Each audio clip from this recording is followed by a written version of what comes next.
Cerita pendek yang ditulis oleh Anzu dan dibacakan oleh penulisnya. Namaku Ratih. Usiaku 29 tahun, 3 bulan yang lalu. Aku bekerja sebagai pramugari di sebuah maskapai penerbangan ternama Indonesia. Aku sudah bekerja selama hampir 5 tahun ini. Jam terbang yang padat membuatku hanya bisa menikmati hari libur 2 kali seminggu. Aku selalu menghabiskan hari libur di apartemen mungilku yang terletak di daerah Kuningan, Jakarta. Apartemen yang kubeli setahun kemarin, namun baru aku tempati beberapa bulan ini, karena sebelumnya aku tinggal di mes yang disediakan perusahaan. Apartemenku nyaman sekali, meski ruangannya tidak terlalu besar. Hanya ada kamar tidur kecil, kamar mandi, dapur mini, dan satu ruang tengah yang multifungsi sebagai ruang makan dan ruang tamu. Tempat favoritku adalah balkon yang terletak dekat dengan ruang tamu.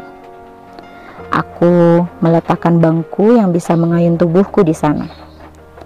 Selain bisa bersantai menikmati angin yang membelai lembut, aku juga bisa menikmati pemandangan senja Jakarta dari lantai 15 ini.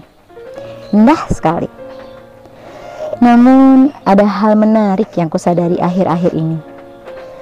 Setiap aku duduk menikmati sore, aku menikmati suara tawa renyah balita. Imut sekali. Tawa yang terdengar seperti ia sedang asyik bercanda dengan ayah atau ibunya.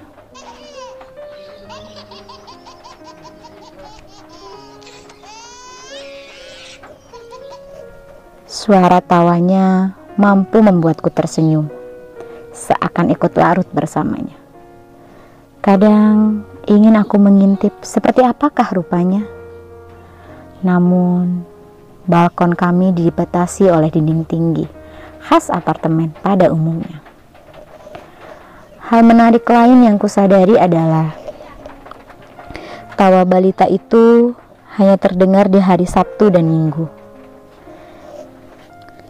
Jika kebetulan aku sedang libur di hari lain, apartemen sebelah terdengar sepi.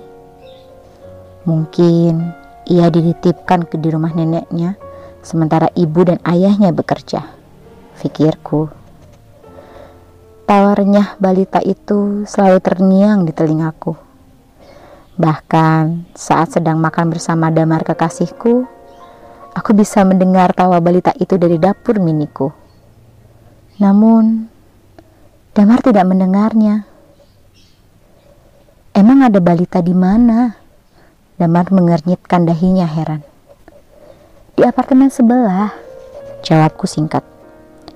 Cewek, cowok? Aku mengangkat bahu. Gak tahu, belum pernah lihat. Damar tertawa kecil. Terus kok kamu yakin dia balita? Ya bedalah suaranya, lebih imut, lucu banget deh. Kayak aku ya, lucu. Damar memasang raut muka imut sambil menempelkan telapak tangannya di wajah. Aku mendengus pelan sambil tertawa. Amit-amit, ucapku bergidik.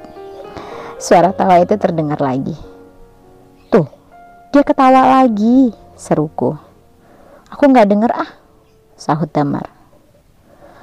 Mungkin karena telingaku yang sudah hafal suaranya jadi lebih mudah mengenali. Aku pengen ketemu dia deh, ucapku. Coba aja main, sahut Damar lagi. Enggak belum kenal juga sama orang tuanya. Kamu pengen punya anak ya? Canda Damar menggodaku. Ya, di usiaku aku memang sudah ingin menikah dan punya anak. Aku sudah merencanakan pernikahan dengan Damar tahun depan. Pukul 5 sore Damar pamit pulang. Aku melihat langit mendung dari balkon dan hendak mengangkat jemuran baju di sana saat aku melihat ada kaki mungil menggantung dari pagar balkon sebelah. Wah, bahaya sekali. Aku cepat-cepat meletakkan keranjang bajuku di ruang tamu dan akan mendorong kakinya agar kembali ke dalam balkon. Namun saat aku sampai di balkonku lagi, kaki itu sudah tak ada. Lega rasanya. Berarti ayah atau bundanya sudah menyelamatkan nyawa balita itu dari bahaya. Aku sedang menonton televisi di suatu minggu siang setelah hampir sebulan jatah liburku di hari lain. Aku merindukan tawa balita itu. Aku menunggu suara tawanya. Namun, sudah hampir 1 jam aku menunggu, tawa itu belum terdengar. Apa mungkin dia masih tertidur?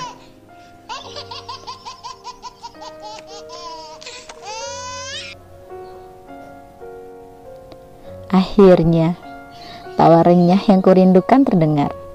Aku tersenyum lebar. Bagaimana bisa suara tawa balita dari balkon sebelah bisa sangat membuatku bahagia. Perutku yang bergemuruh menandakan betapa laparnya diriku. Aku berjalan menuju dapur, membuka kulkas miniku, dan ternyata bahan makananku sudah habis. Ah iya, aku lupa belanja. Balita sebelah masih tertawa renyah saat ku sambar tasku dan melangkah keluar apartemen. Yang mengejutkan adalah tampak sepasang suami istri tengah membuka apartemen sebelah. Loh, masa balita itu sendirian? Mungkin bersama neneknya. Aku coba main sebentar. Pengen kenalan dulu sama si gemas itu. Halo, saya Ratih, kataku memperkenalkan diri. Mereka menoleh dan membalas uluran tanganku. Entah kenapa tersirat kesedihan yang teramat dalam dari wajah wanita ini. Halo, saya Murni. Ini suami saya Surya, ucapnya. Lalu aku mengutarakan keinginanku yang ingin mengenal balita mereka. Saya boleh main gak? Pengen kenalan sama dedeknya, aku tersenyum. Namun, yang terjadi kemudian, Murni malah menangis dan memeluk Surya. Suaminya menepuk punggung Murni sambil menatap tajam padaku. Maksudnya apa, Mbak Ratih? Aku yang masih heran dengan reaksi mereka, mencoba menjelaskan maksudku. Itu, tadi saya dengar dedeknya lagi ketawa, jadi saya pengen kenalan, ucapku. Murni menatapku dengan mata berkaca-kaca. Dia lagi sama siapa di dalam? Barusan sebelum keluar saya dengar dia masih ketawa. Aku melanjutkan ucapanku. Surya menghela napas panjang. Mbak, saya sama istri saya baru sampai mau ambil barang kami yang ketinggalan. Kita di sini hanya dari Senin sampai Jumat. Sabtu dan Minggu kita nginap di rumah orang tua. Aku ternganga. Lagi pula, suara siapa yang Mbak maksud? Anak kami meninggal, Mbak, setahun yang lalu karena pengasuhnya yang teledor sampai dia jatuh dari balkon. Tempat main favoritnya dia setiap sore. Aku masih ternganga.